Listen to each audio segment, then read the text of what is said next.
Chapter X of Justice and Injustice. Sect. I. Justice. Whether a natural or artificial virtue? I have already hinted that our sense of every kind of virtue is not natural, but that there are some virtues that produce pleasure in approbation by means of an artifice or contrivance, which arises from the circumstances and necessity of mankind. Of this kind I assert justice to be, and shall endeavor to defend this opinion by a short and, I hope, convincing argument, before I examine the nature of the artifice from which the sense of that virtue is derived.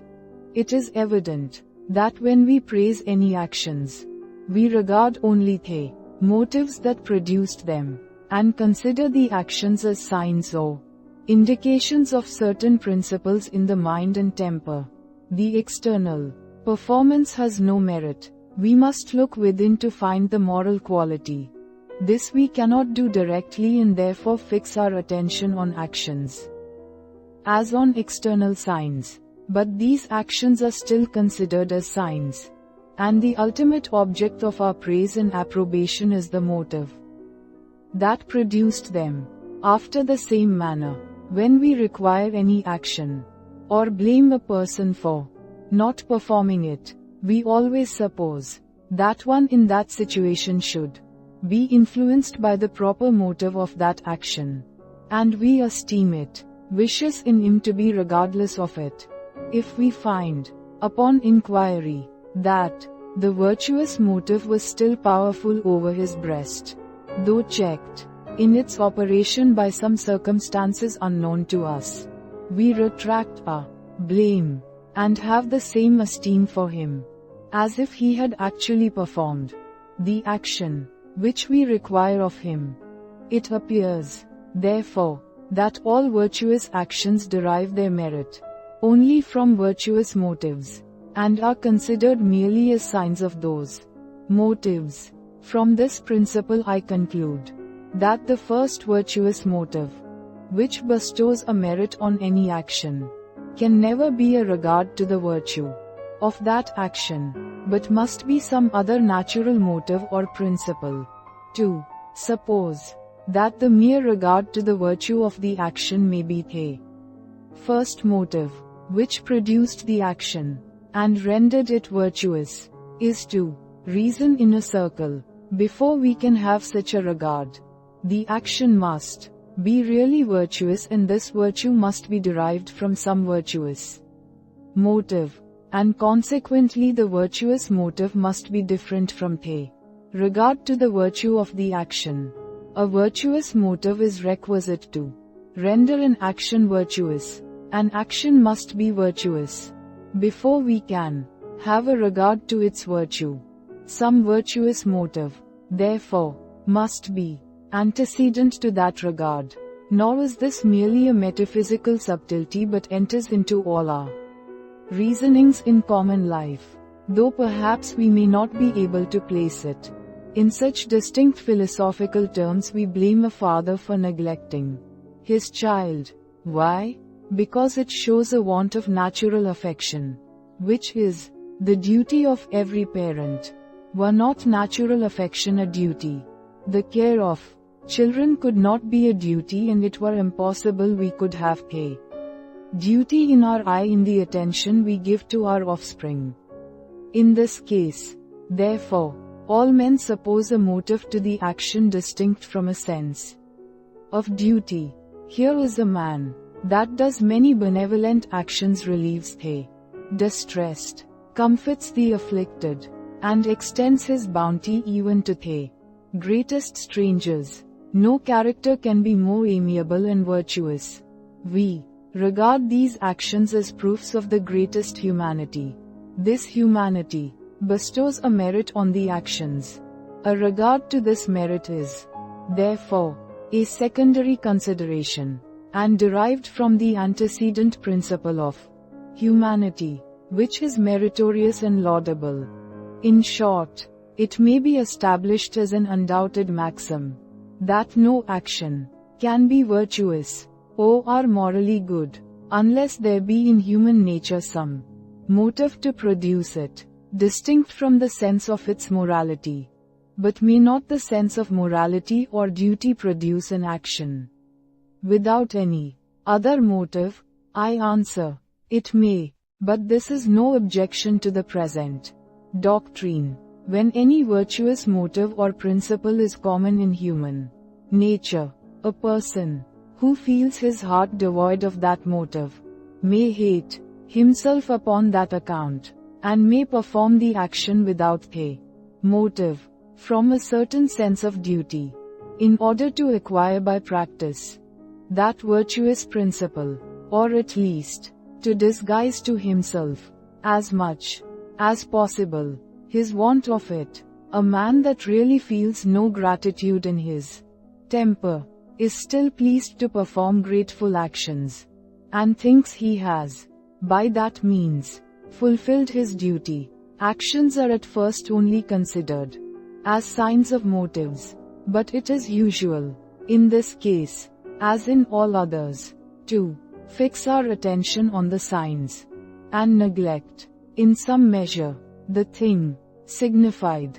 But though, on some occasions, a person may perform an action merely out of regard to its moral obligation, yet still this supposes in human nature some distinct principles which are capable of producing the action, and whose moral beauty renders the action meritorious. Now, to apply all this to the present case, I suppose a person to have lent me a sum of money, on condition that it be restored in a few days, and also suppose that after the expiration of the term agreed on, he demands the sum. I ask, what reason or motive have I to restore the money? It will, perhaps, be said, that my regard to justice and abhorrence of villainy and knavery are sufficient reasons for me. If I have the least grain of honesty, or sense of duty and obligation, and this answer, no doubt, is just and satisfactory to man in his civilized state, and when trained up according to a certain discipline and education, but in his rude and more natural condition. If you are pleased to call such a condition natural, this answer would be rejected as perfectly unintelligible and sophistical. For one in that situation would immediately ask you, wherein consist this honesty and justice, which you find in restoring a loan, and abstaining from the property of others? It does not surely lie in the external action. It must, therefore, be placed in the motive, from which the external action is derived. This motive can never be a regard to the honesty of the action. For it is a plain fallacy to say that a virtuous motive is requisite to render an action honest, and at the same time that a regard to the honesty is the motive of the action. We can never have a regard to the virtue of an action, unless the action be antecedently virtuous. No action can be virtuous, but so far as it proceeds from a virtuous motive. A virtuous motive, therefore, must precede the regard to the virtue, and it is impossible that the virtuous motive and the regard to the virtue can be the same. It is requisite, then, to find some motive to acts of justice and honesty, distinct from our regard to the honesty, and in this lies a great difficulty. For should we say that a concern for our private interest or reputation is the legitimate motive to all honest actions, it would follow that wherever that concern ceases, honesty can no longer have place. But it is certain that self-love, when it acts at its liberty, instead of engaging us to honest actions, is the source of all injustice and violence, nor can a man ever correct those vices without correcting and restraining the natural movements of that appetite. But should it be affirmed that the reason or motive of such actions is the regard to public interest, to which nothing is more contrary than. Examples of injustice and dishonesty. Should this be said, I would propose the three following considerations as worthy of our attention. First, public interest is not naturally attached to the observation of the rules of justice but is only connected with it after an artificial convention for the establishment of these rules, as shall be shown more at large hereafter. Secondly, if we suppose that the loan was secret, and that it is necessary for the interest of the person that the money be restored in the same manner as when the lender would conceal his riches, in that case the example ceases, and the public is no longer interested in the actions of the borrower, though I suppose there is no moralist who will affirm that the duty and obligation ceases. Thirdly, experience sufficiently proves that men, in the ordinary conduct of life, look not so far as the public interest when they pay their creditors, perform their promises, and abstain from theft, and robbery, and injustice of every kind. That is a motive too remote and too sublime to affect the generality of mankind, and operate with any force in actions so contrary to private interest as are frequently those of justice and common honesty. In general, it may be affirmed that there is no such passion in human minds as the love of mankind, merely as such, independent of personal qualities, of services, or of relation to ourself. It is true, there is no human, and indeed no sensible, creature whose happiness or misery does not, in some measure, affect us when brought near to us, and represented in lively colors. But this proceeds merely from sympathy, and is no proof of such an universal affection to mankind, since this concern extends itself beyond our own species. An affection betwixt the sexes is a passion evidently implanted in human nature, and this passion not only appears in its peculiar symptoms, but also in inflaming every other principle of affection, and raising a stronger love from beauty, wit, kindness, than what would otherwise flow from them. Were there an universal love among all human creatures, it would appear after the same manner. Any degree of a good quality would cause a stronger affection than the same degree of a bad quality would cause hatred contrary to what we find by experience. Men's tempers are different, and some have a propensity to the tender, and others to the rougher affections. But, in the main, we may affirm that man in general, or human nature, is nothing but the object both of love and hatred, and requires some other cause, which by a double relation of impressions and ideas, may excite these passions. In vain would we endeavor to elude this hypothesis. There are no phenomena that point out any such kind affection to men, independent of their merit, and every other circumstance. We love company in general, but it is as we love any other amusement. An Englishman in Italy is a friend, a European in China, and perhaps a man would be beloved as such, were we to meet him in the moon. But this proceeds only from the relation to ourselves, which in these cases gathers force by being confined to a few persons. If public benevolence, therefore, or a regard to the interests of mankind, cannot be the original motive to justice, much less can private benevolence, or a regard to the interests of the party concerned, be this motive. For what if he be my enemy, and has given me just cause to hate him? What if he be a vicious man, and deserves the hatred of all mankind? What if he be a miser, and can make no use of what I would deprive him of? What if he be a profligate debauchee, and would rather receive harm than benefit from large possessions? What if I be in necessity and have urgent motives to acquire something to my family?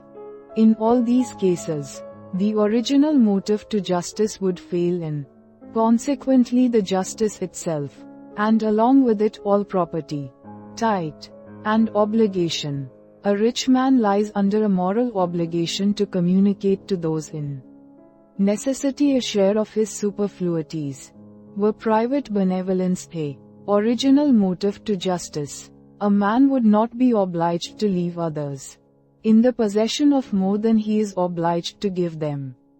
At least, the difference would be very inconsiderable. Men generally fix their affections more on what they are possessed of than on what they never enjoyed. For this reason, it would be greater cruelty to dispossess a man of anything than not to give it him. But who will assert that this is the only foundation of justice? Besides, we must consider that the chief reason why men attach themselves so much to their possessions is that they consider them as their property, and as secured to them inviolably by the laws of society. But this is a secondary consideration, and dependent on the preceding notions of justice and property. A man's property is supposed to be fenced against every mortal, in every possible case, but private benevolence is, and ought to be, weaker in some persons than in others, and in many, or indeed in most persons, must absolutely fail. Private benevolence, therefore, is not the original motive of justice. From all this it follows that we have no real or universal motive for observing the laws of equity, but the very equity and merit of that observance, and as no action can be equitable or meritorious where it cannot arise from some separate motive, there is here an evident sophistry in reasoning in a circle. Unless, therefore, we will allow that nature has established a sophistry, and rendered it necessary and unavoidable, we must allow that the sense of justice and injustice is not derived from nature, but arises artificially, though necessarily, from education and human conventions. I shall add, as a corollary to this reasoning, that since no action can be laudable or blamable without some motives or impelling passions distinct from the sense of morals, these distinct passions must have a great influence on that sense. It is according to their general force in human nature that we blame or praise. In judging of the beauty of animal bodies, we always carry in our eye the economy of a certain species, and where the limbs and features observe that proportion which is common to the species, we pronounce them handsome and beautiful. In like manner we always consider the natural and usual force of the passions, when we determine concerning vice and virtue, and if the passions depart very much from the common measures on either side, they are always disapproved as vicious. A man naturally loves his children better than his nephews better than his cousins better than strangers, where everything else is equal. Hence, arise our common measures of duty. In preferring the one to the other, our sense of duty always follows the common and natural course of our passions. To avoid giving offense, I must here observe that when I deny justice to be a natural virtue, I make use of the word natural only as opposed to artificial. In another sense of the word is no principle of the human mind is more natural than a sense of virtue, so no virtue is more natural than justice. Mankind is an inventive species, and wherein invention is obvious and absolutely necessary, it may as properly be said to be natural as anything that proceeds immediately from original principles. without the intervention of thought or reflection. Though the rules of justice be artificial, they are not arbitrary, nor is the expression improper to call them laws of nature if by natural we understand what is common to any species, or even if we confine it to mean what is inseparable from the species. Sect 2 of the origin of justice and property. We now proceed to examine two questions, viz. Concerning the manner in which the rules of justice are established by the artifice of men, and concerning the reasons which determine us to attribute to the observance or neglect of these rules a moral beauty and deformity. These questions will appear afterwards to be distinct. We shall begin with the former. Of all the animals with which this globe is peopled, there is none towards whom nature seems, at first sight, to have exercised more cruelty than towards man, in the numberless wants and necessities with which she has loaded him, and in the slender means which she affords to the relieving these necessities. In other creatures these two particulars generally compensate each other. If we consider the lion as a voracious and carnivorous animal, we shall easily discover him to be very necessitous, but if we turn our eye to his make and temper, his agility, his courage, his arms, and his force, we shall find that his advantages hold proportion with his wants. The sheep and ox are deprived of all these advantages, but their appetites are moderate, and their food is of easy purchase. In man alone, this unnatural conjunction of infirmity and of necessity may be observed in its greatest perfection. Not only the food, which is required for his sustenance, flies his search and approach, or at least requires his labor to be produced, but he must be possessed of clothes and lodging to defend him against the injuries of the weather. Though to consider him only in himself, he is provided neither with arms, nor force, nor other natural abilities, which are in any degree answerable to so many necessities. It is by society alone he is able to supply his defects, and raise himself up to an equality with his fellow creatures, and even acquire superiority above them. By society all his infirmities are compensated, and though in that situation his wants multiply every moment upon him, yet his abilities are still more augmented, and leave him in every respect more satisfied and happy than it is possible for him, in his savage and solitary condition, ever to become, when every individual person labors apart, and only for himself. His force is too small to execute any considerable work, his labor being employed in supplying all his different necessities. He never attains a perfection in any particular art, and as his force and success are not at all times equal, the least failure in either of these particulars must be attended with inevitable ruin and misery. Society provides a remedy for these three inconveniences. By the conjunction of forces, our power is augmented. By the partition of employments, our ability increases. And by mutual succor we are less exposed to fortune and accidents. It is by this additional force, ability, and security that society becomes advantageous. But in order to form society, it is requisite not only that it be advantageous, but also that men be sensible of these advantages, and it is impossible, in their wild uncultivated state, that by study and reflection alone, they should ever be able to attain this knowledge. Most fortunately, therefore, there is conjoined to those necessities, whose remedies are remote and obscure, another necessity, which having a present and more obvious remedy, may justly be regarded as the first. and original principle of human society.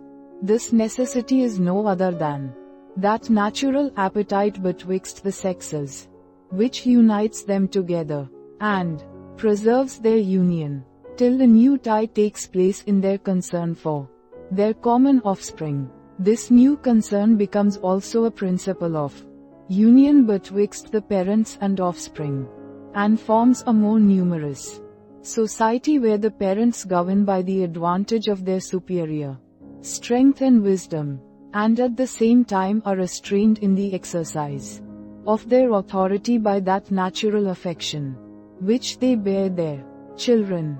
In a little time, custom and habit operating on the tender minds of the children makes them sensible of the advantages which they may reap from society, as well as fashions them by degrees for it, by rubbing off those rough corners and untoward affections which prevent their coalition. For it must be confessed that however the circumstances of human nature may render an union necessary, and however those passions of lust and natural affection may seem to render it unavoidable, yet there are other particulars in our natural temper, and in our outward circumstances, which are very incommodious, and are even contrary to the requisite conjunction. Among the former, we may justly esteem our selfishness to be the most considerable. I am sensible that, generally speaking, the representations of this quality have been carried much too far, and that the descriptions which certain philosophers delight so much to form of mankind in this particular are as wide of nature as any accounts of monsters which we meet with in fables and romances. So far from thinking that men have no affection for anything beyond themselves, I am of opinion that though it be rare to meet with one who loves any single person better than himself, yet it is as rare to meet with one in whom all the kind affections, taken together, do not overbalance all the selfish. Consult common experience. Do you not see that though the whole expense of the family be generally under the direction of a master of it, yet there are few that do not bestow the largest part of their fortunes on the pleasures of their wives, and the education of their children, reserving the smallest portion for their own proper use and entertainment. This is what we may observe concerning such as have those endearing ties, and may presume that the case would be the same with others, were they placed in a like situation. But though this generosity must be acknowledged to the honor of human nature, we may at the same time remark that so noble an affection, instead of fitting men for large societies, is almost as contrary to them as the most narrow selfishness. For while each person loves himself better than any other single person, and in his love to others bears the greatest affection to his relations and acquaintance, this must necessarily produce an opposition of passions, and a consequent opposition of actions which cannot but be dangerous to the new established union. It is however worthwhile to remark that this contrariety of passions, would be attended with but small danger, did it not concur with a peculiarity in our outward circumstances, which affords it an opportunity of exerting itself. There are different species of goods, which we are possessed of: the internal satisfaction of our minds, the external advantages of our body, and the enjoyment of such possessions as we have acquired by our industry and good fortune.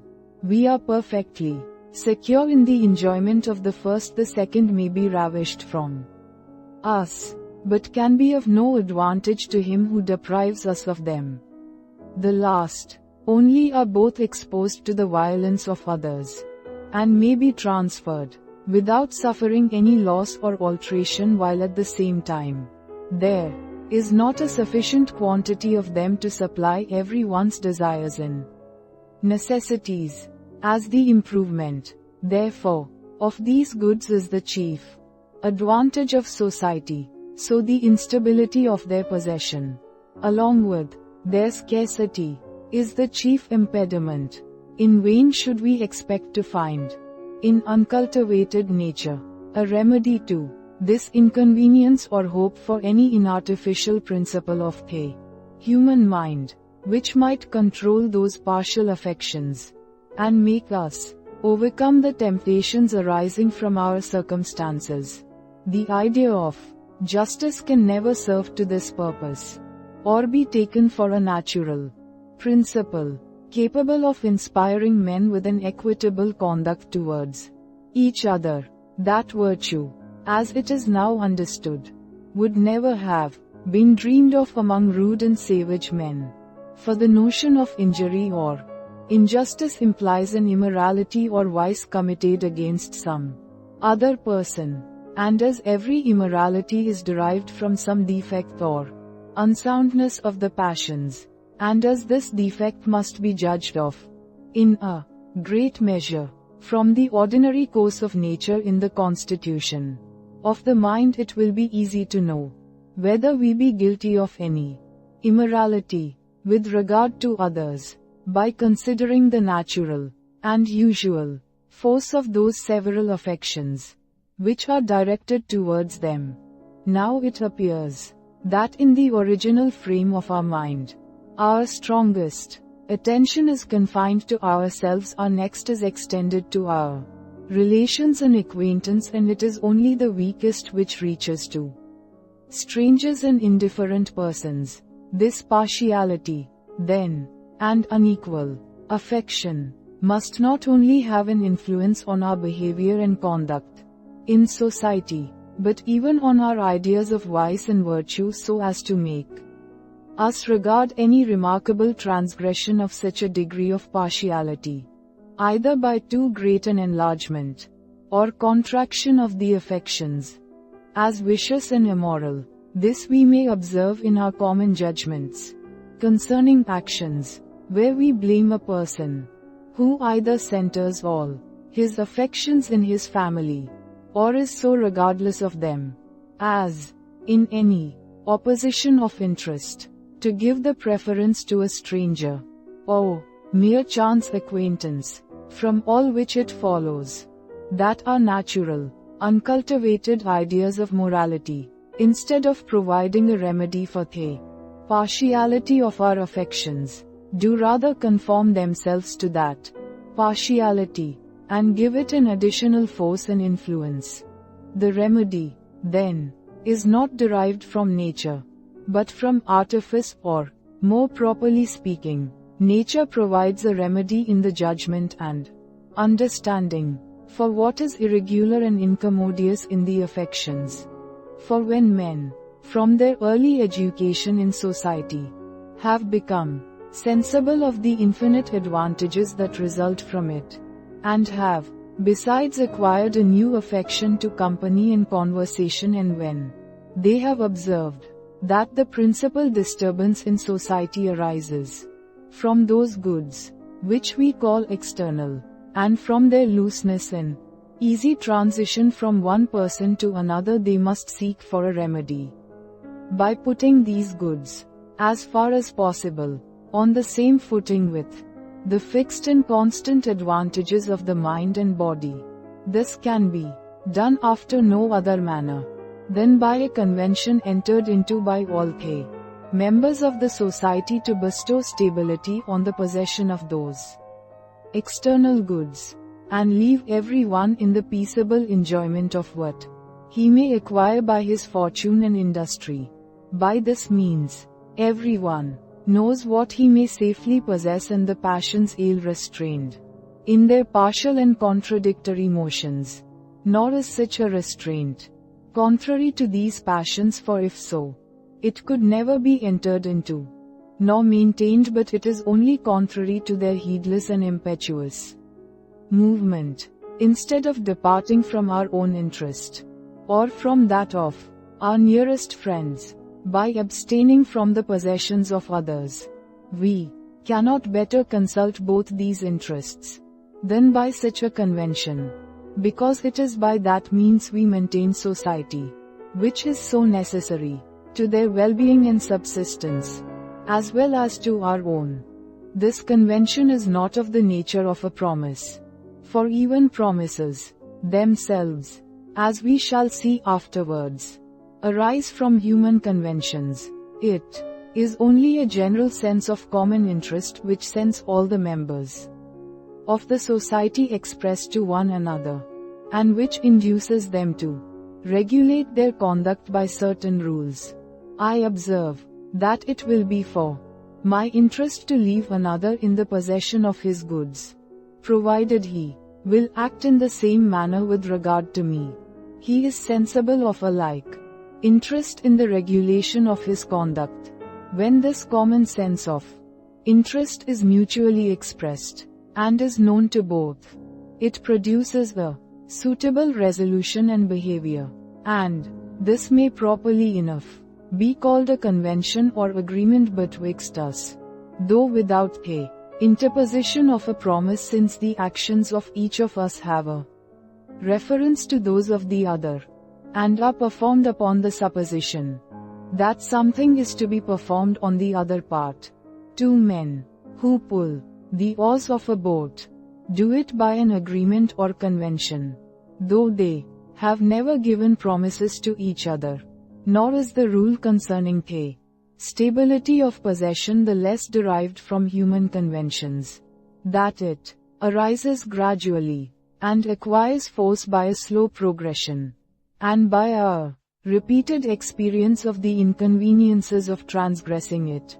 On the contrary, this experience assures us still more that the sense of interest has become common to all our fellows, and gives us a confidence of the future regularity of their conduct.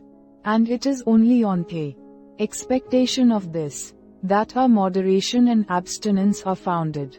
In like manner are languages gradually established by human conventions, without any promise. In like manner do gold and silver become the common measures of exchange, and are esteemed sufficient payment for what is of 100 times their value. After this convention concerning abstinence from the possessions of others is entered into, and every one has acquired a stability in his possessions, there immediately arise the ideas of justice and injustice, as also those of property, right, and obligation. The latter are altogether unintelligible without first understanding the former. Our property is nothing but those goods whose constant possession is established by the laws of society, that is, by the laws of justice. Those, therefore, who make use of the words property, or right, or obligation, before they have explained the origin of justice, or even make use of them in that explication, are guilty of a very gross fallacy, and can never reason upon any solid foundation. A man's property is some object related to him. This relation is not natural, but moral, and founded on justice. It is very preposterous, therefore, to imagine that we can have any idea of property without fully comprehending the nature of justice, and showing its origin in the artifice and contrivance of man. The origin of justice explains that of property. The same artifice gives rise to both. As our first and most natural sentiment of morals is founded on the nature of our passions, and gives the preference to ourselves and friends above strangers, it is impossible there can be naturally any such thing as a fixed right or property, while the opposite passions of men impel them in contrary directions, and are not restrained by any convention or agreement. No one can doubt that the convention for the distinction of property, and for the stability of possession, is of all circumstances the most necessary to the establishment of human society, and that after the agreement for the fixing and observing of this rule, there remains little or nothing to be done towards settling a perfect harmony and concord. All the other passions, besides this of interest, are either easily restrained, or are not of such pernicious consequence. When indulged, vanity is rather to be esteemed a social passion, and a bond of union among men. Pity and love are to be considered in the same light, and as to envy and revenge, though pernicious, they operate only by intervals, and are directed against particular persons, whom we consider as our superiors or enemies. This avidity alone, of acquiring goods and possessions for ourselves and our nearest friends, is insatiable, perpetual, universal, and directly destructive of society. There scarce is anyone who is not actuated by it, and there is no one who has not reason to fear from it, when it acts without any restraint, and gives way to its first and most natural movements. So that upon the whole, we are to esteem the difficulties in the establishment of society to be greater or less, according to those we encounter in regulating and restraining this passion. It is certain that no affection of the human mind has both a sufficient force and a proper direction to counterbalance the love of gain, and render men fit members of society, by making them abstain from the possessions of others. Benevolence to strangers is too weak for this purpose, and as to the other passions, they rather inflame this avidity.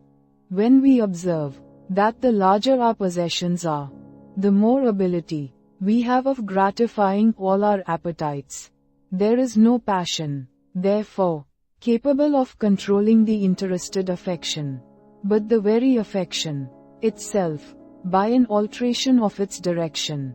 Now this alteration must necessarily take place upon the least reflection, since it is evident that the passion is much better satisfied by its restraint than by its liberty, and that in preserving society, we make much greater advances in the acquiring possessions than in the solitary and forlorn condition which must follow upon violence and in universal license. The question, therefore, concerning the wickedness or goodness of human nature, enters not in the least into that other question concerning the origin of society, nor is there anything to be considered but the degrees of men's sagacity or folly. For whether the passion of self-interest be esteemed vicious or virtuous, it is all a case, since itself alone restrains it. So if it be virtuous, men become social by their virtue; if vicious, their vice has the same effect. Now, as it is by establishing the rule for the stability of possession that this passion restrains itself, if that rule be very abstruse and of difficult invention, society must be esteemed in a manner accidental, and the effect of many ages. But if it be found that nothing can be more simple and obvious than that rule, that every parent, in order to preserve peace among his children, must establish it, and that these first rudiments of justice must every day be improved as the society enlarges, if all this appear evident, as it certainly must, we may conclude that it is utterly impossible for men to remain any considerable time in that savage condition which precedes society, but that his very first state and situation may justly be esteemed social.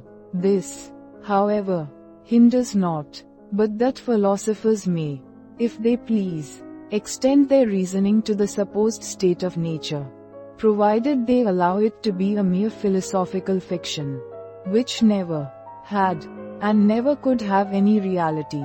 Human nature being composed of two principal parts, which are requisite in all its actions, the affections and understanding, it is certain that the blind motions of the former, without the direction of the latter, incapacitate men for society, and it may be allowed us to consider separately the effects that result from the separate operations of these two component parts of the mind. The same liberty may be permitted to moral, which is allowed to natural philosophers, and it is very usual with the latter to consider any motion as compounded and consisting of two parts separate from each other, though at the same time they acknowledge it to be in itself uncompounded and inseparable. This state of nature, therefore, is to be regarded as a mere fiction, not unlike that of the Golden Age, which poets have invented only with this difference, that the former is described as full of war, violence, and injustice, whereas the latter is pointed out to us as the most charming and most peaceable condition that can possibly be imagined. The seasons, in that first age of nature, were so temperate, if we may believe the poets, that there was no necessity for men to provide themselves with clothes and houses as a security against the violence of heat and cold. The rivers flowed with wine and milk. The oaks yielded honey, and nature spontaneously produced her greatest delicacies. Nor were these the chief advantages of that happy age. The storms and tempests were not alone removed from nature, but those more furious tempests were unknown to human breasts, which now cause such uproar and engender such confusion. Avarice, ambition, cruelty, selfishness were never heard of. Cordial affection, compassion, sympathy were the only movements with which the human mind was yet acquainted. Even the distinction of mine and thine was banished from that happy race of mortals, and carried with them the very notions of property and obligation, justice and injustice. This, no doubt, is to be regarded as an idle fiction, but yet deserves our attention, because nothing can more evidently show the origin of those virtues which are the subjects of our present inquiry. I have already observed that justice takes its rise from human conventions, and that these are intended as a remedy to some inconveniences which proceed from the concurrence of certain qualities of the human mind with the situation of external objects. The qualities of the mind are selfishness and limited generosity, and the situation of external objects is their easy change, joined to their scarcity in comparison of the wants and desires of men. But however philosophers may have been bewildered in those speculations, poets have been guided more infallibly by a certain taste or common instinct, which in most kinds of reasoning goes farther than any of that art and philosophy with which we have been yet acquainted. They easily perceived, if every man had a tender regard for another, or if nature supplied abundantly all our wants and desires, that the jealousy of interest, which justice supposes, could no longer have place, nor would there be any occasion for those distinctions and limits of property and possession, which at present are in use among mankind, increase to a sufficient degree the benevolence of men, or the bounty of nature, and you render justice useless by supplying its place with much nobler virtues and more valuable blessings. The selfishness of men is animated by the few possessions we have, in proportion to our wants, and it is to restrain this selfishness that men have been obliged to separate themselves from the community, and to distinguish betwixt their own goods and those of others. Nor need we have recourse to the fictions of poets to learn this, but, beside the reason of the thing, may discover the same truth by common experience and observation. It is easy to remark that a cordial Affection renders all things common among friends, and that married people in particular mutually lose their property, and are unacquainted with the mine and thine, which are so necessary, and yet cause such disturbance in human society.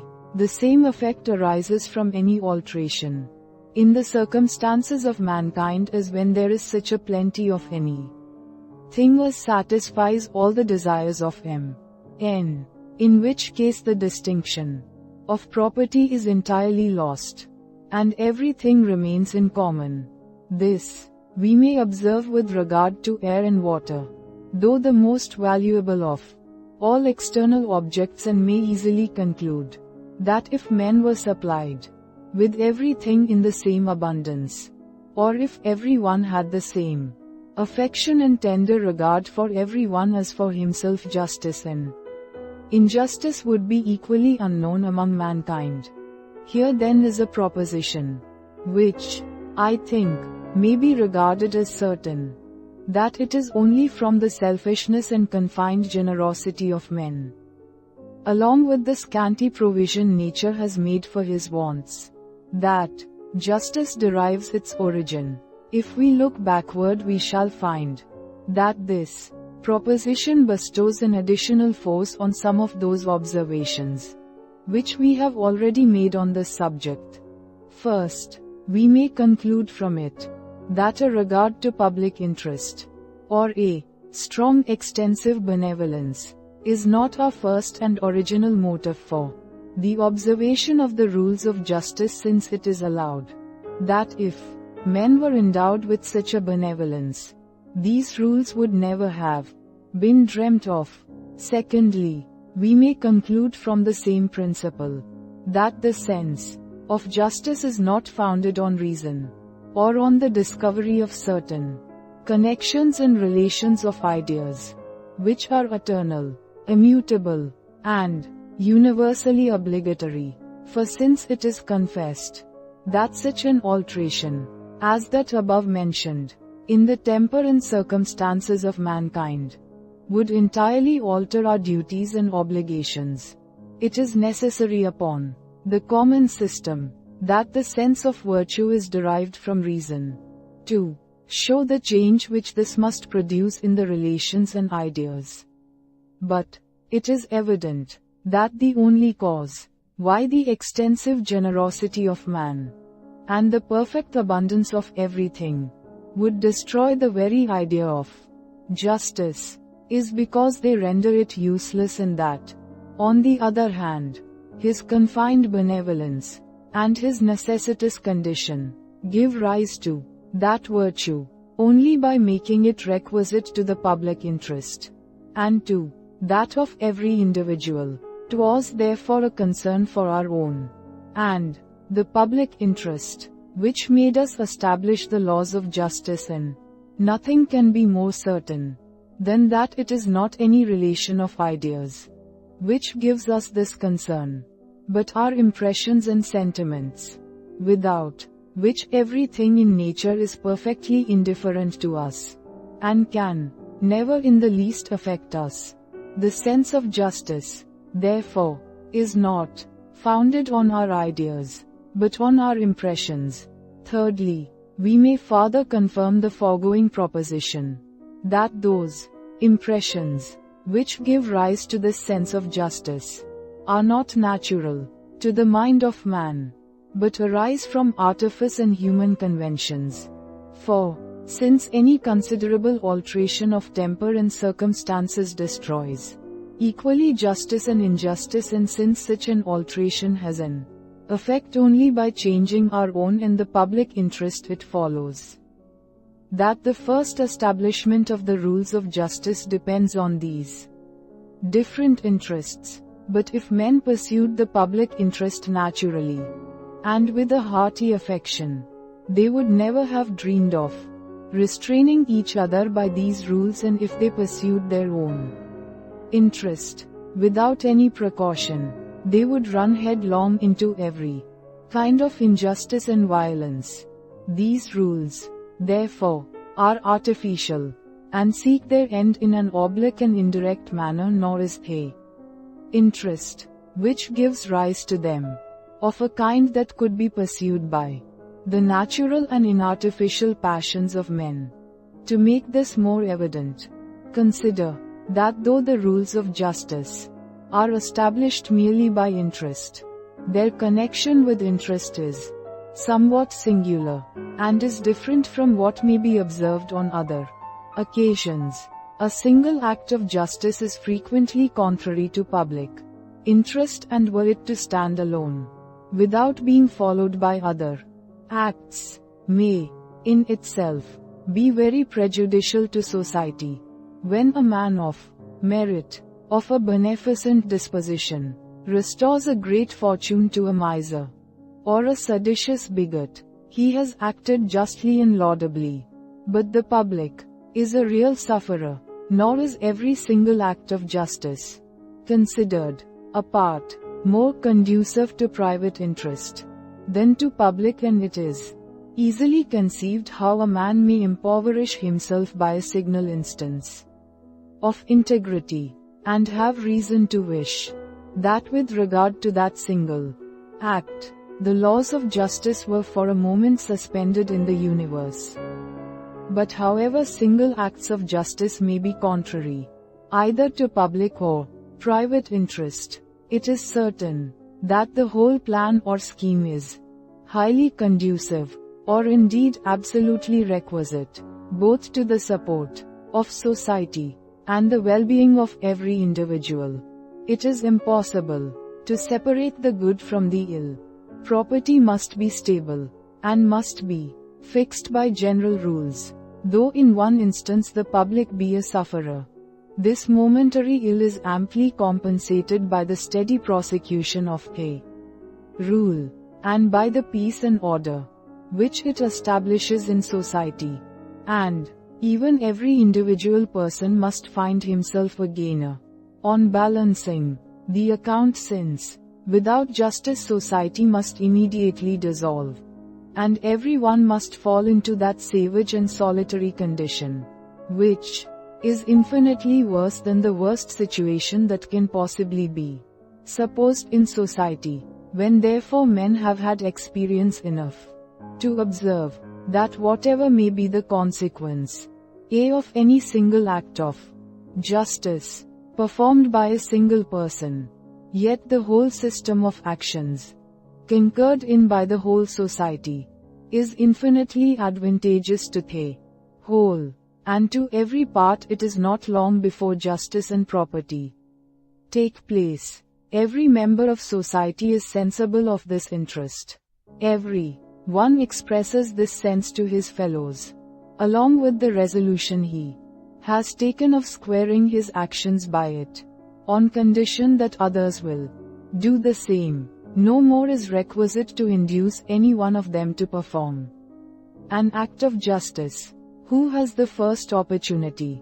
This becomes an example to others, and thus justice establishes itself by a kind of convention or agreement that is, by a sense of interest, supposed to be common to all, and where every single act is performed in expectation that others are to perform the like. Without such a convention, no one would ever have dreamed that there was such a virtue as justice, or have been induced to conform his actions to it. Taking any single act, my justice may be pernicious in every respect, and it is only upon the supposition that others are to imitate my example that I can be induced to embrace that virtue, since nothing but this combination can render justice advantageous, or afford me any motives to conform myself to its rules. We come now to the second question we proposed, viz., why we annex the idea of virtue to justice, and of vice to injustice. This question will not detain us long after the principles which we have already established. All we can say of it at present will be dispatched in a few words, and for farther satisfaction, the reader must wait till we come to the third part of this book, the natural obligation to justice, viz., interest. has been fully explained, but as to the moral obligation, or the sentiment of right and wrong, it will first be requisite to examine the natural virtues before we can give a full and satisfactory account of it. After men have found by experience that their selfishness and confined generosity, acting at their liberty, totally incapacitate them for society, and at the same time have observed that society is necessary to the satisfaction of those very passions, they are naturally induced to lay themselves under the restraint of such rules as may render their commerce more safe and commodious. To the imposition then and observance of these rules, both in general and in every particular instance, they are at first induced only by a regard to interest, and this motive, on the first formation of society, is sufficiently strong and forcible.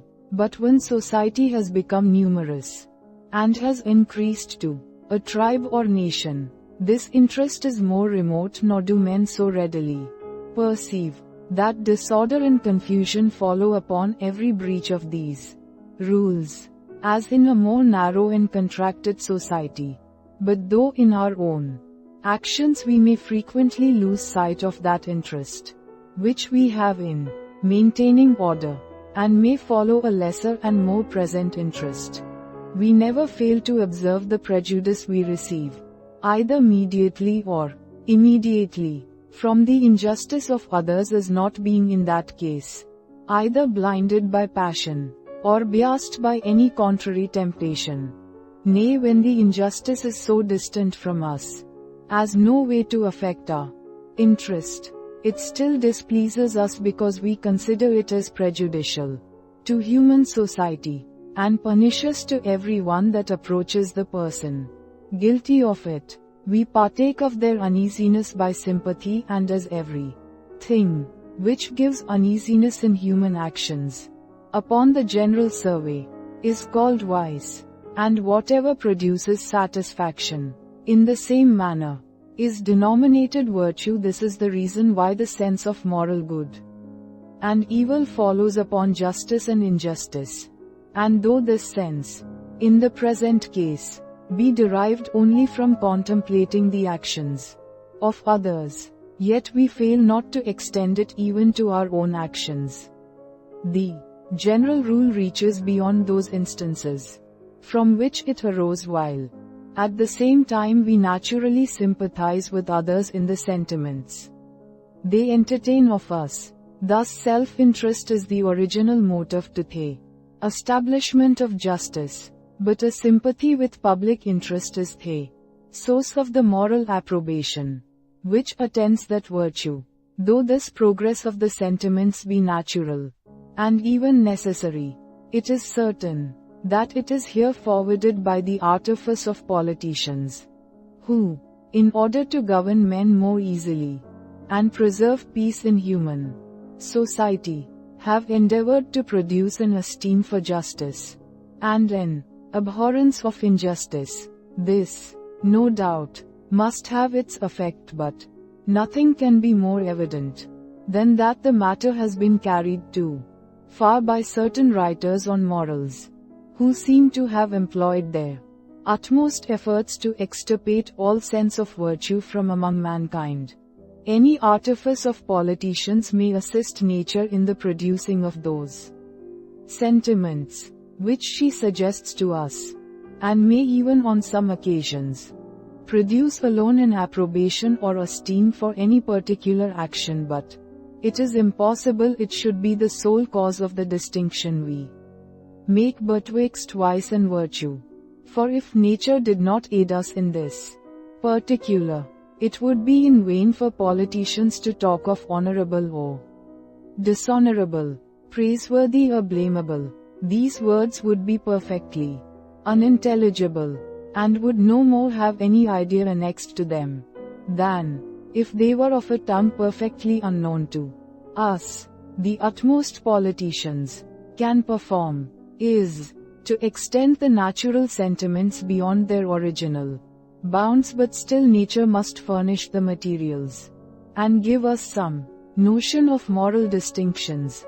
As public praise and blame increase our esteem for justice, so private education and instruction contribute to the same effect. For us parents easily observe that a man is the more useful, both to himself and others, the greater degree of probity and honor he is endowed with, and that those principles have greater force when custom and education assist interest and reflection. For these reasons they are induced to inculcate on their children, from their earliest infancy, the principles of probity, and teach them to regard the observance of those rules by which society is maintained as worthy and honorable, and their violation as base and infamous. By this means the sentiments of honor may take root in their tender minds, and acquire such firmness and solidity that they may fall little short of those principles which are the most essential to our natures, and the most deeply radicated in our internal constitution. What farther contributes to increase their solidity is the interest of our reputation, after the opinion that a merit or demerit attends justice or injustice is once firmly established among mankind. There is nothing which touches us more nearly than our reputation, and nothing on which our reputation more depends than our conduct with relation to the property of others. For this reason, everyone who has any regard to his character, or who intends to live on good terms with mankind, must fix an inviolable law to himself, never, by any temptation, to be induced to violate those principles which are essential to a man of probity and honor. I shall make only one observation before I leave this subject, viz., that, though I assert that in the state of nature, or that imaginary state which preceded society, there be neither justice nor injustice, yet I assert not that it was allowable, in such a state, to violate the property of others.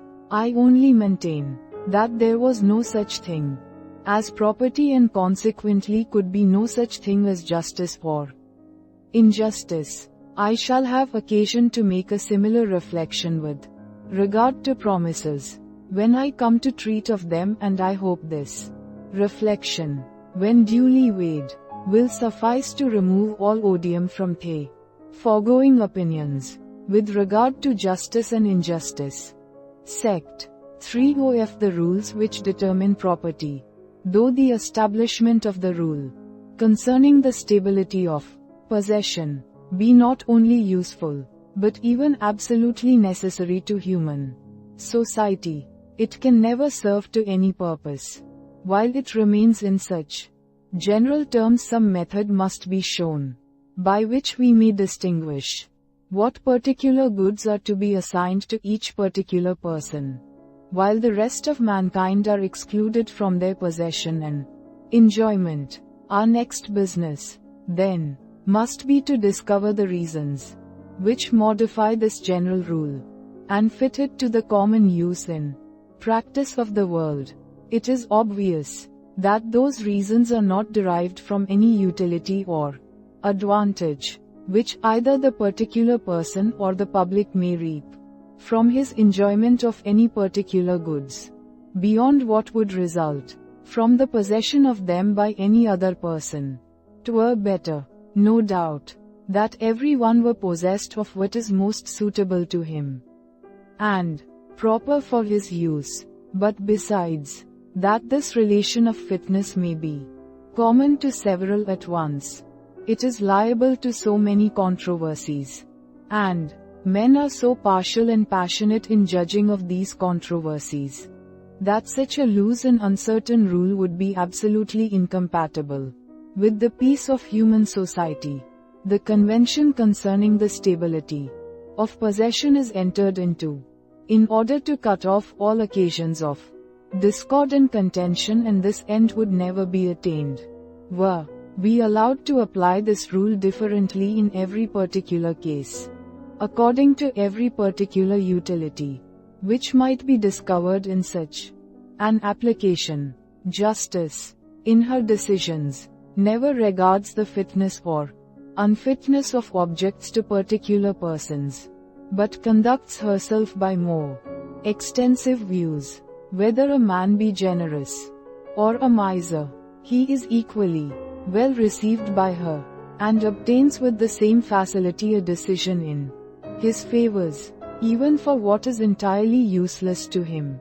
It follows therefore, that the general rule, that possession must be stable, is not applied by particular judgments, but by other general rules, which must extend to the whole society, and be inflexible, either by spite or favor. To illustrate this, I propose the following instance. I first consider men in their savage and solitary condition, and suppose that being sensible of the misery of that state, and foreseeing the advantages that would result from society, they seek each other's company, and make an offer of mutual protection and assistance. I also suppose that they are endowed with such sagacity as immediately to perceive that the chief impediment to this project of society in partnership lies in the avidity and selfishness of their natural temper, to remedy which, they enter into a convention for the stability of possession, and for mutual restraint and forbearance. I am sensible that this method of proceeding is not altogether natural, but besides that I here only suppose those reflections to be formed at once, which, in fact, arise insensibly and by degrees. Besides this, I say, it is very possible that several persons, being by different accidents separated from the societies to which they formerly belonged, may be obliged to form a new society among themselves, in which case they are entirely in the situation above mentioned. It is evident, then, that their first difficulty in this situation, after the general convention for the establishment of society, and for the constancy of possession, is how to separate their possessions, and assign to each his particular portion, which he must for the future inalterably enjoy. This difficulty will not detain them long, but it must immediately occur to them as the most natural expedient, that every one continue to enjoy what he is at present master of, and that property or constant possession be conjoined to the immediate possession. Such is the effect of custom, that it not only reconciles us to anything we have long enjoyed, but even gives us an affection for it, and makes us prefer it to other objects, which may be more valuable, but are less known to us. What has long lain under our eye, and has often been employed to our advantage, that we are always the most unwilling to part with, but can easily live without possessions, which we never have enjoyed, and are not accustomed to. It is evident, therefore, that men would easily acquiesce in this expedient, that every one continue to enjoy what he is at present possessed of, and this is the reason why they would so naturally agree in preferring it. Point 1. No questions in philosophy are more difficult than when a number of causes present themselves for the same phenomenon. 2. Determine which is the principal and predominant. There seldom is any very precise argument to fix our choice, and men must be contented to be guided by a kind of taste or fancy, arising from analogy and a comparison of familiar instances. Thus, in the present case, there are, no doubt, motives of public interest for most of the rules which determine property, but still I suspect that these rules are principally fixed by the imagination, or the more frivolous properties of our thought and conception. I shall continue to explain these causes, leaving it to the reader's choice whether he will prefer those derived from public utility or those derived from the imagination. We shall begin with the right of the present possessor.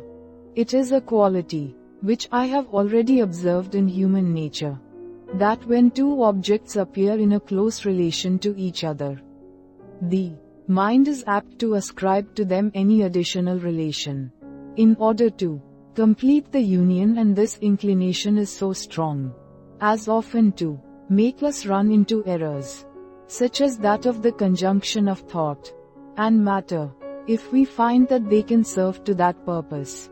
Many of our impressions are incapable of place or local position, and yet those very impressions we suppose to have a local conjunction with the impressions of sight and touch, merely because they are conjoined by causation, and are already united in the imagination. Since, therefore, we can feign a new relation, and even an absurd one, in order to complete any union, it will easily be imagined that if there be any relations which depend on the mind, it will readily conjoin them to any preceding relation, and unite by a new bond such objects as have already an union in the fancy.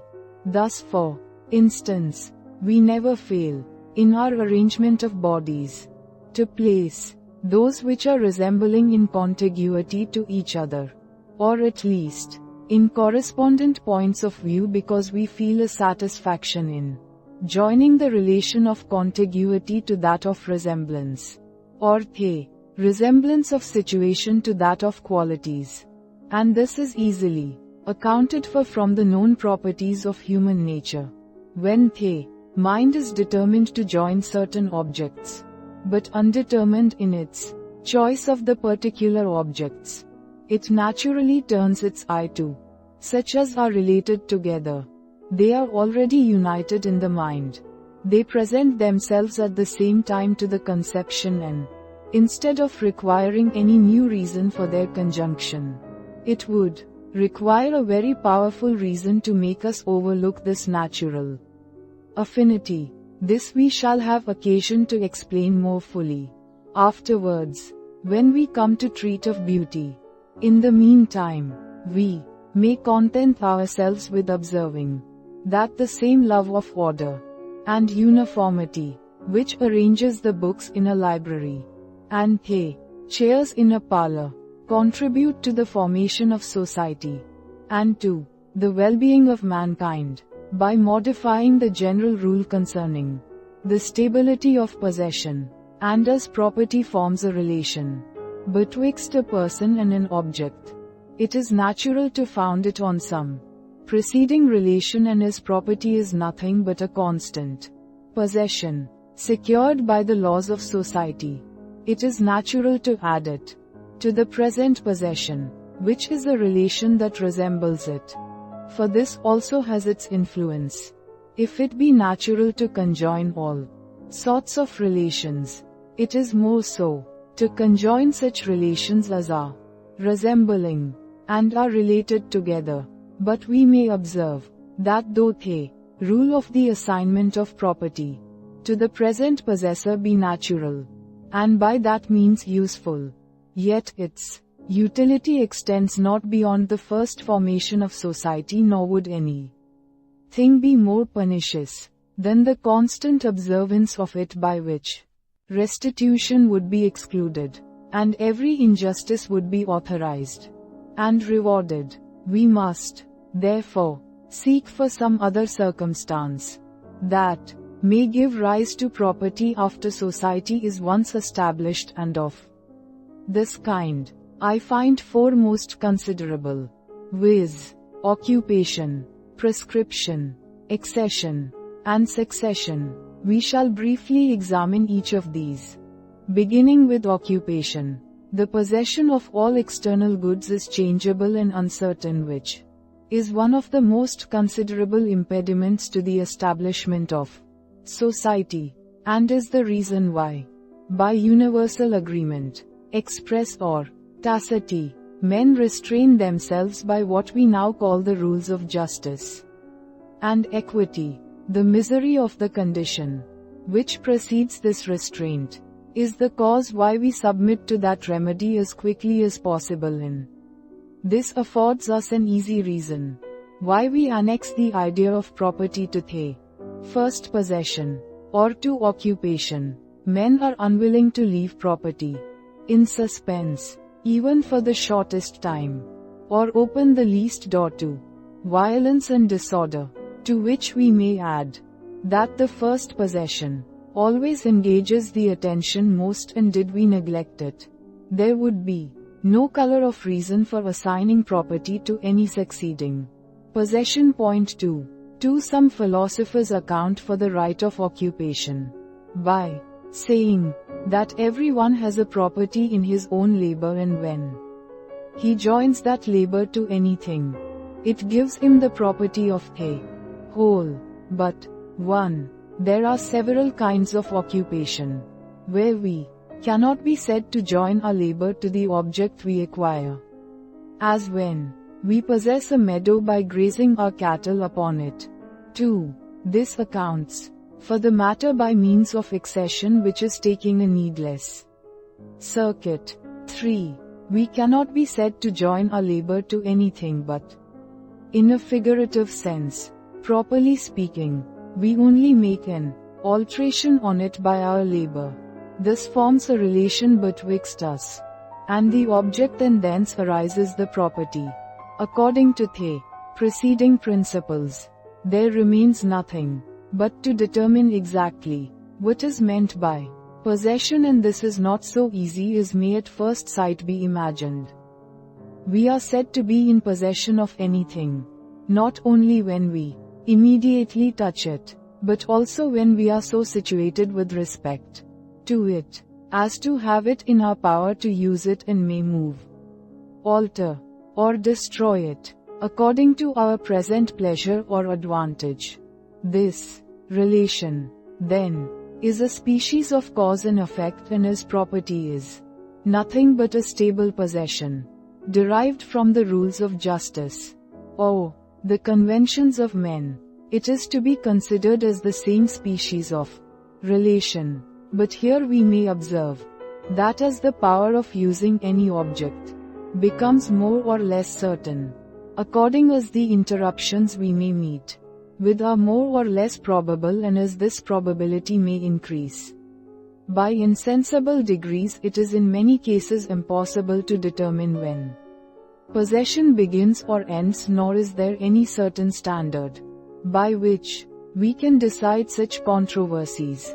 A wild boar that falls into our snares is deemed to be in our possession, if it be impossible for him to escape. But what do we mean by impossible? How do we separate this impossibility from an improbability, and how distinguish that exactly from a probability?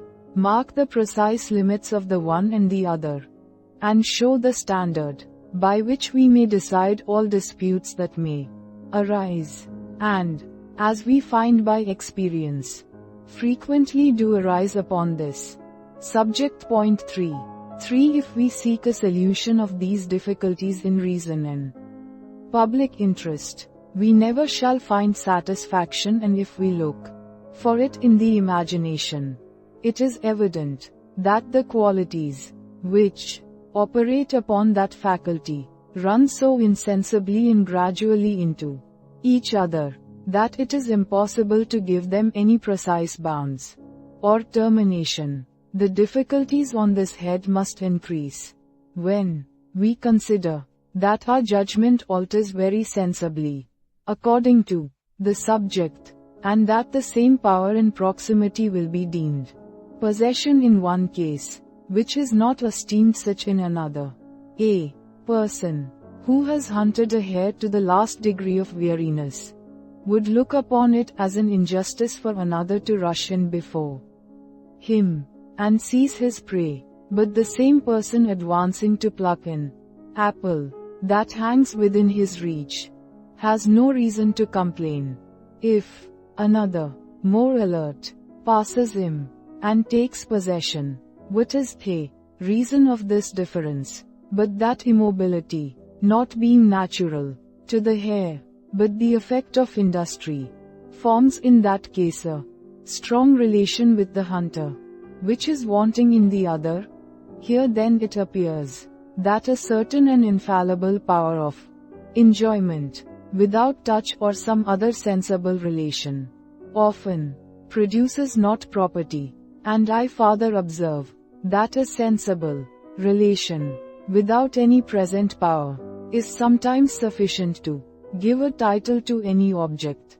The sight of a thing is seldom a considerable relation, and is only regarded as such when the object is hidden, or very obscure, in which case we find that the view alone conveys a property according to that maxim, that even a whole continent belongs to the nation which first discovered it. It is however remarkable that both in the case of discovery and that of possession, the first discoverer and possessor must join to the relation and intention of rendering himself proprietor. Otherwise the relation will not have its effect, and that because the connection in our fancy betwixt the property and the relation is not so great, but that it requires to be helped by such an intention. From all these circumstances, it is easy to see how perplexed many questions may become concerning the acquisition of property by occupation, and the least effort of thought may present us with instances which are not susceptible of any reasonable decision. If we prefer examples which are real to such as are feigned, we may consider the following one, which is to be met with in almost every writer that has treated of the laws of nature. 2 Grecian colonies, leaving their native country in search of new feats, were informed that a city near them was deserted by its inhabitants. To know the truth of this report, they dispatched at once 2 messengers, one from each colony, who, finding on their approach that their information was true, began a race together, with an intention to take possession of the city, each of them for his countryman. One of these messengers, finding that he was not an equal match for the other, launched his spear at the gates of the city, and was so fortunate as to fix it there before the arrival of his companion. This produced a dispute betwixt the 2 colonies, which of them was the proprietor of the empty city, and this dispute still subsists among philosophers. For my part, one find the dispute impossible to be decided, and that because the whole question hangs upon the fancy, which in this case is not possessed of any precise or determinate standard, upon which it can give sentence. To make this evident, let us consider that if these 2 persons had been simply members of the colonies, and not messengers or deputies, their actions would not have been of any consequence, since in that case their relation to the colonies would have been but feeble and imperfect. Add to this, that nothing determined them to run to the gates rather than the walls, or any other part of the city, but that the gates, being the most obvious and remarkable part, satisfy the fancy best in taking them for the whole, as we find by the poets, who frequently draw their images and metaphors from them.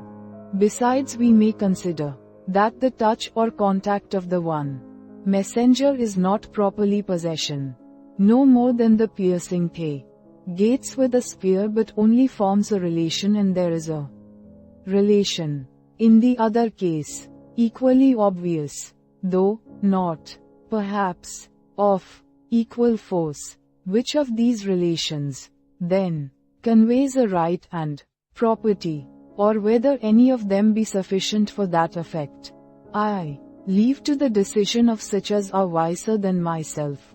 But such disputes may not only arise concerning the real existence of property and possession, but also concerning their extent, and these disputes are often susceptible of no decision, or can be decided by no other faculty than the imagination.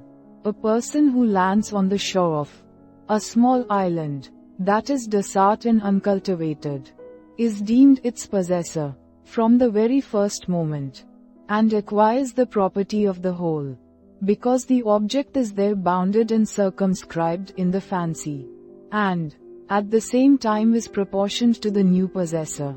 The same person, landing on a desert island as large as Great Britain, extends his property no farther than his immediate possession, though a numerous colony are esteemed the proprietors of the whole from the instant of their debarkment.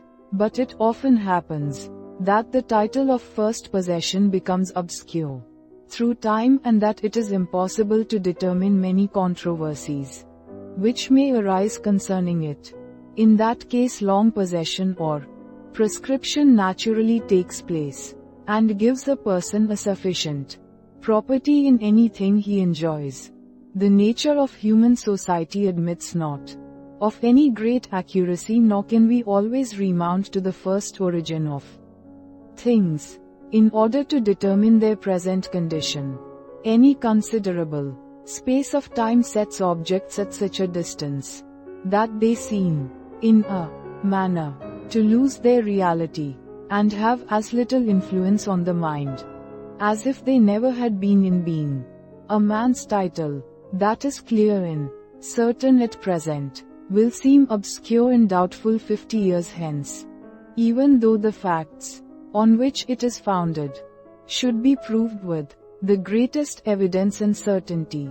The same facts have not the same influence after so long an interval of time, and thus may be received as a convincing argument for our preceding doctrine with regard to property and justice.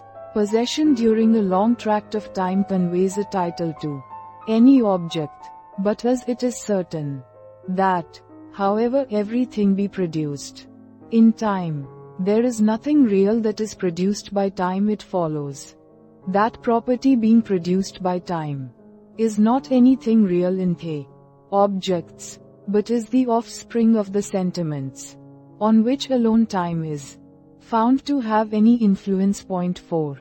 For present possessee, on is plainly a relation betwixt a person and an object, but is not sufficient to counterbalance the relation of first possession, unless the former be long and uninterrupted, in which case the relation is increased on the side of the present possession by the extent of time, and diminished on that of first possession by the distance.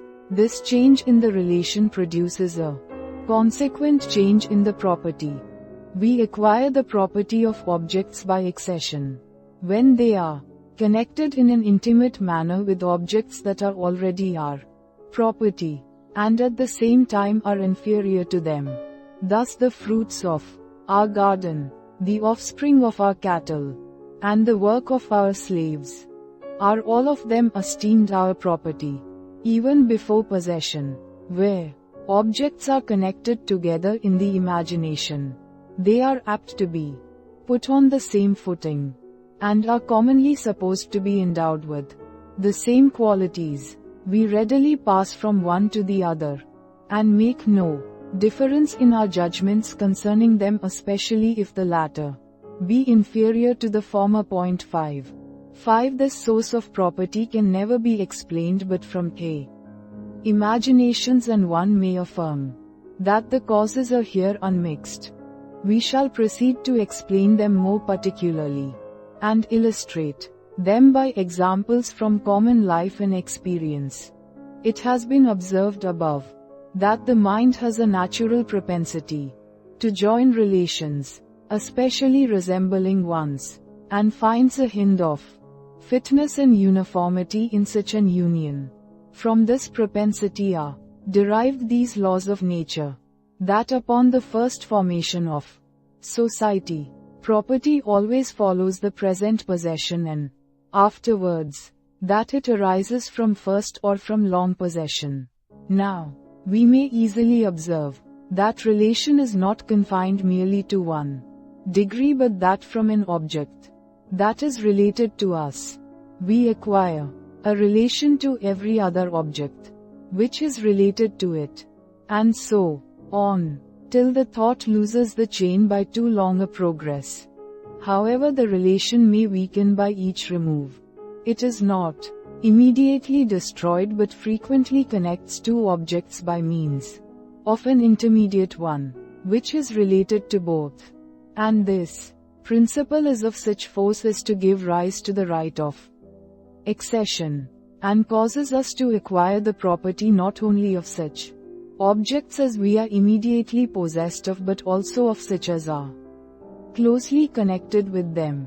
Suppose a German, a Frenchman, and a Spaniard to come into a room, where there are placed upon the table 3 bottles of wine, Rhenish, Burgundy and Port, and suppose they should fall a quarreling about the division of them. A person who was chosen for umpire would naturally, to show his impartiality, give every one the product of his own country, and this from a principle which, in some measure, is the source of those laws of nature that ascribe property to occupation, prescription and accession.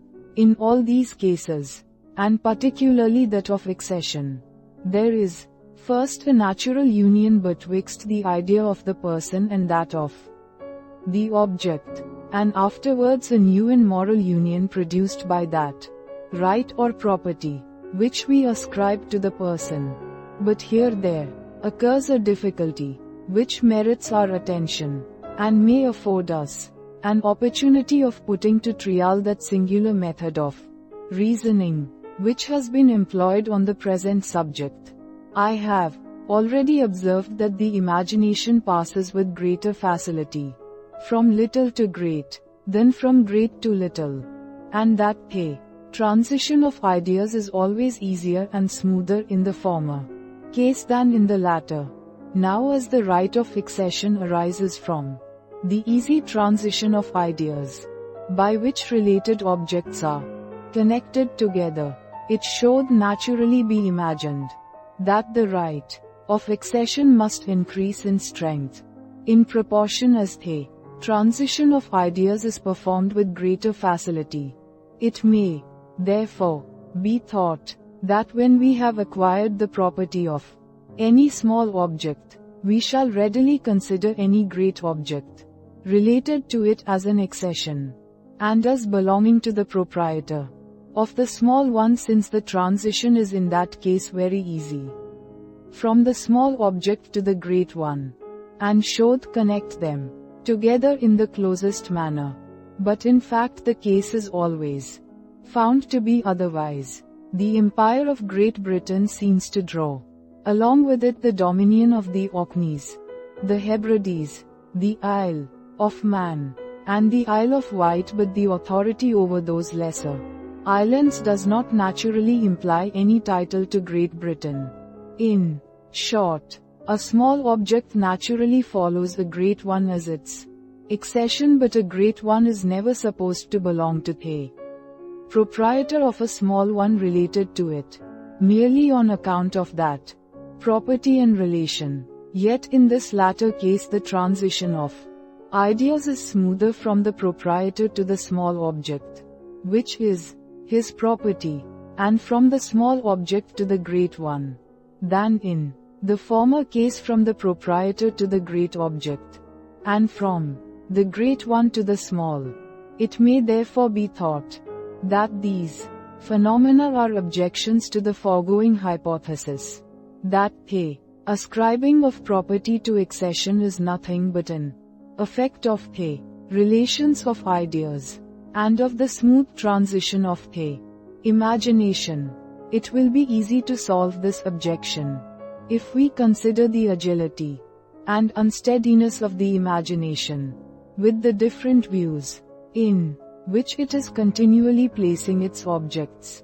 When we attribute to a person a property in two objects, we do not always pass from the person to one object, and from that to the other related to it. The objects being here to be considered as the property of the person. We are apt to join them together, and place them in the same light. Suppose, therefore, a great and a small object to be related together. If a person be strongly related to the great object, he will likewise be strongly related to both the objects considered together, because he is related to the most considerable part. On the contrary, if he be only related to the small object, he will not be strongly related to both considered together, since his relation lies only with the most trivial part, which is not apt to strike us in any great degree when we consider the whole. And this is the reason why small objects become accessions to great ones, and not great to small. It is the general opinion of philosophers and civilians that the sea is incapable of becoming the property of any nation, and that because it is impossible to take possession of it, or form any such distinct relation with it, as may be the foundation of property. Where this reason ceases, property immediately takes place. Thus, the most strenuous advocates for the liberty of the seas universally allow that Fritz and Hayes naturally belong as an accession to the proprietors of the surrounding continent. These have properly no more bond or union with the land than the Pacific Ocean would have, but having an union in the fancy, and being at the same time inferior, they are of course regarded as an accession, the property of rivers, by the laws of most nations, and by the natural turn of our thought, is attributed to the proprietors of their banks, excepting such vast rivers as the Rhine or the Danube, which seem too large to the imagination to follow as an accession, the property of the neighboring fields. Yet even these rivers are considered as the property of that nation, through whose dominions they run. The idea of a nation being of a suitable bulk to correspond with them, and bear them such a relation in the fancy. The accessions, which are made to lands bordering upon rivers, follow the land, say the civilians, provided it be made by what they call alluvion, that is, insensibly and imperceptibly, which are circumstances that mightily assist the imagination in the conjunction, where there is any considerable portion torn at once from one bank, and joined to another, it becomes not his property, whose land it falls on, till it unite with the land, and till the trees or plants have spread their roots into both. Before that, the imagination does not sufficiently join them. There are other cases, which somewhat resemble this of accession, but which, at the bottom, are considerably different, and merit our attention. Of this kind is the conjunction of the properties of different persons, after such a manner as not to admit of separation. The question is, to whom the united mass must belong. Where this conjunction is of such a nature as to admit of division, but not of separation, the decision is natural and easy. The whole mass must be supposed to be common betwixt the proprietors of the several parts, and afterwards must be divided according to the proportions of these parts. But here I cannot forbear taking notice of a remarkable subtlety of the Roman law, in distinguishing betwixt confusion and commixtion. Confusion is an union of two bodies, such as different liquors, where the parts become entirely undistinguishable. Commixtion is the blending of two bodies, such as two bushels of corn, where the parts remain separate in an obvious and visible manner.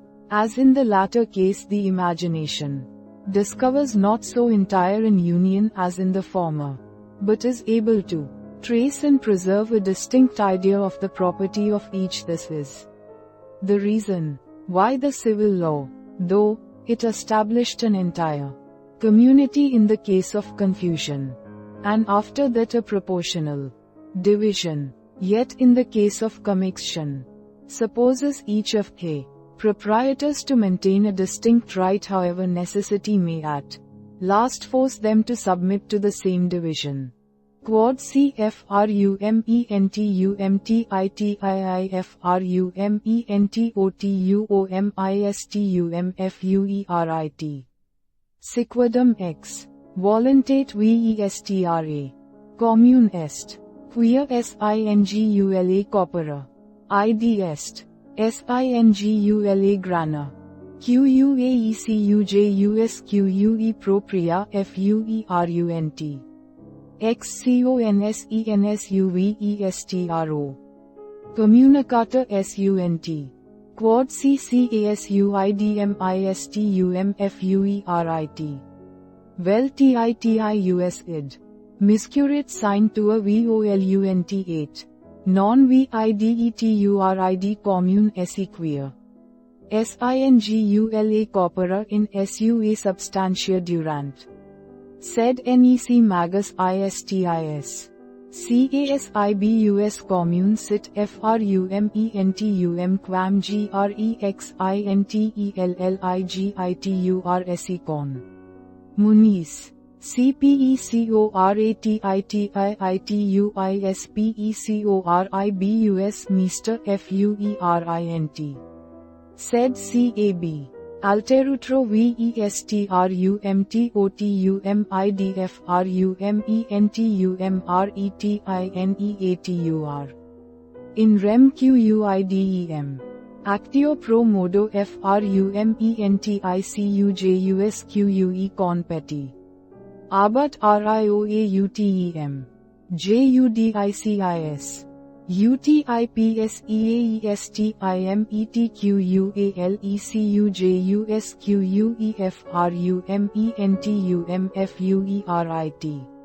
Inst. Lib. Iltit. I. Sect 28. In the case that your grain was mixed with that of Titius.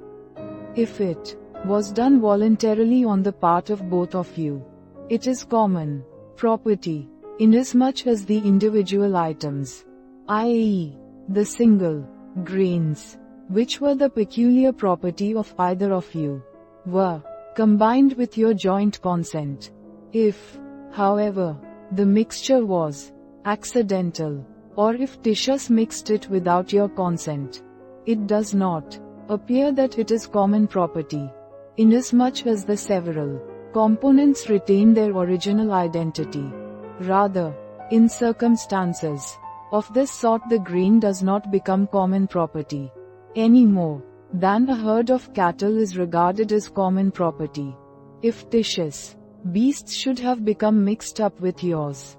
However, if all of the aforesaid corn is kept by either of you, this gives rise to a suit to determine the ownership of property. In respect of the amount of corn belonging to each, it is in the discretion of the judge to determine which is the corn belonging to either party, where the properties of two persons are united after such a manner as neither to admit of division nor separation, as when one builds a house on another's ground. In that case, the whole must belong to one of the proprietors, and here I assert that it naturally is conceived to belong to the proprietor of the most considerable part, for however the compound object may have a relation to two different persons, and carry our view at once to both of them, yet, as the most considerable part principally engages our attention, and by the strict union draws the inferior along it for this reason, the whole bears a relation to the proprietor of that part, and is regarded as his property. The only difficulty is what we shall be pleased to call the most considerable part, and most attractive to the imagination. This quality depends on several different circumstances, which have little connection with each other. One part of a compound object may become more considerable than another, either because it is more constant and durable, because it is of greater value, because it is more obvious and remarkable, because it is of greater extent, or because its existence is more separate and independent.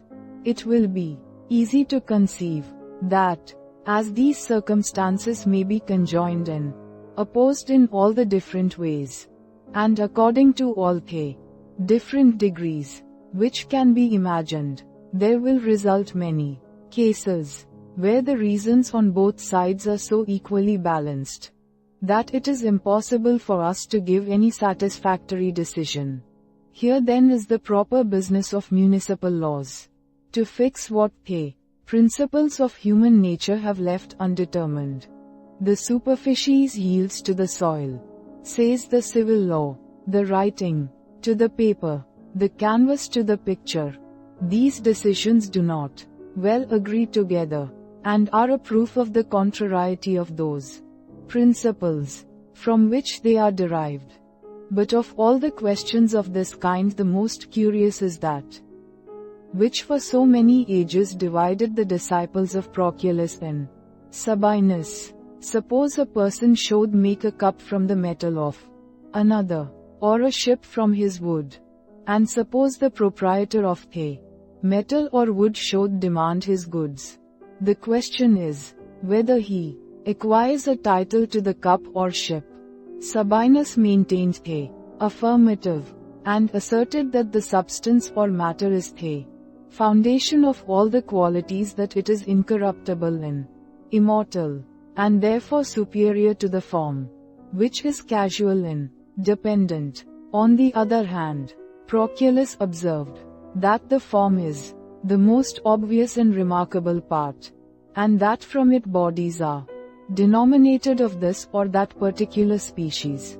To which he might have added that the matter or substance is in most bodies so fluctuating and uncertain that it is utterly impossible to trace it in all its changes. For my part, I know not from what principles such a controversy can be certainly determined.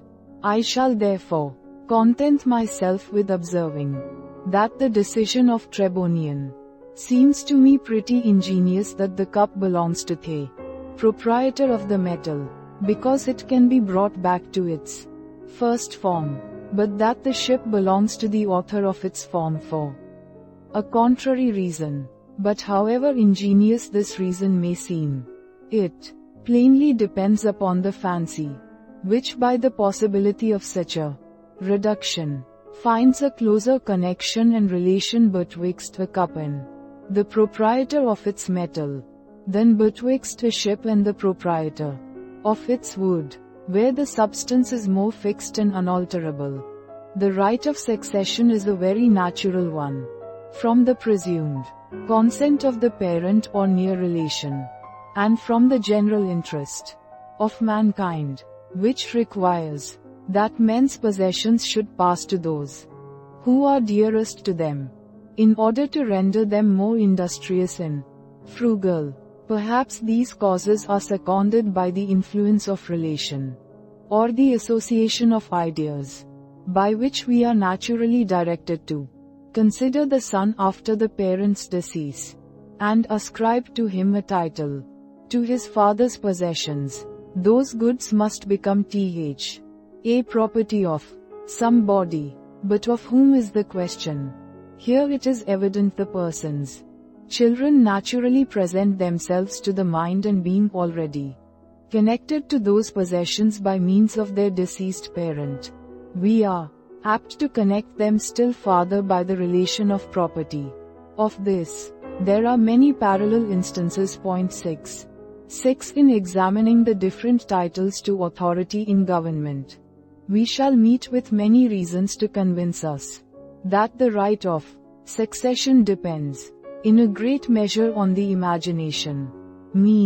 While I shall rest contented with observing one example, which belongs to the present subject. Suppose that a person die without children, and that a dispute arises among his relations concerning his inheritance. It is evident that if his riches be derived partly from his father, partly from his mother.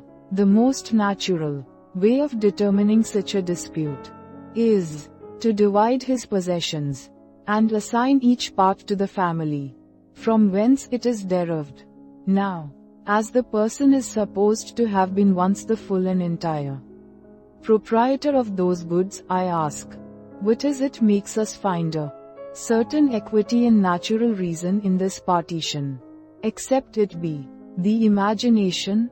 His affection to these families does not depend upon his possessions, for which reason his consent can never be presumed precisely for such a partition.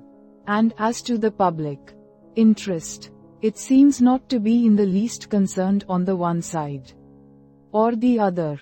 Sect IV of the transference of property by consent, however useful or even necessary the stability of possession may be to human society, it is attended with very considerable inconveniences. The relation of fitness or suitableness ought never to enter into consideration in distributing the properties of mankind, but we must govern ourselves by rules which are more general in their application and more free from doubt and uncertainty. Of this kind is present possession upon the first establishment of society, and afterwards occupation, prescription, accession, and succession. As these depend very much on chance, they must frequently prove contradictory both to men's wants and desires, and persons and possessions must often be very ill adjusted. This is a grand inconvenience, which calls for a remedy. To apply one directly, and allow every man to seize by violence what he judges to be fit for him, would destroy society, and therefore the rules of justice seek some medium betwixt a rigid stability and this changeable and uncertain adjustment. But there is no medium better than that obvious one, that possession and property should always be stable, except when the proprietor consents to bestow them on some other person. This rule can have no ill consequence in occasioning wars and dissensions, since the proprietor's consent, who alone is concerned, is taken along in the alienation, and it may serve to many good purposes. In adjusting property to persons, different parts of the earth produce different commodities, and not only so, but different men both are by nature fitted for different employments, and attain to greater perfection in any one when they confine themselves to it alone. All this requires a mutual exchange and commerce, for which reason the translation of property by consent is founded on a law of nature, as well as its stability. Without such a consent, so far is determined by a plain utility and interest, but perhaps it is from more trivial reasons that delivery, or a sensible transference of the object, is commonly required by civil laws, and also by the laws of nature, according to most authors, as a requisite circumstance in the translation of property. The property of an object, when taken for something real, without any reference to morality or the sentiments of the mind, is a quality perfectly insensible and even inconceivable. Nor can we form any distinct notion either of its stability or translation. This imperfection of our ideas is less sensibly felt with regard to its stability, as it engages less our attention, and is easily passed over by the mind, without any scrupulous examination. But as the translation of property from one person to another is a more remarkable event, the defect of our ideas becomes more sensible on that occasion, and obliges us to turn ourselves on every side in search of some remedy.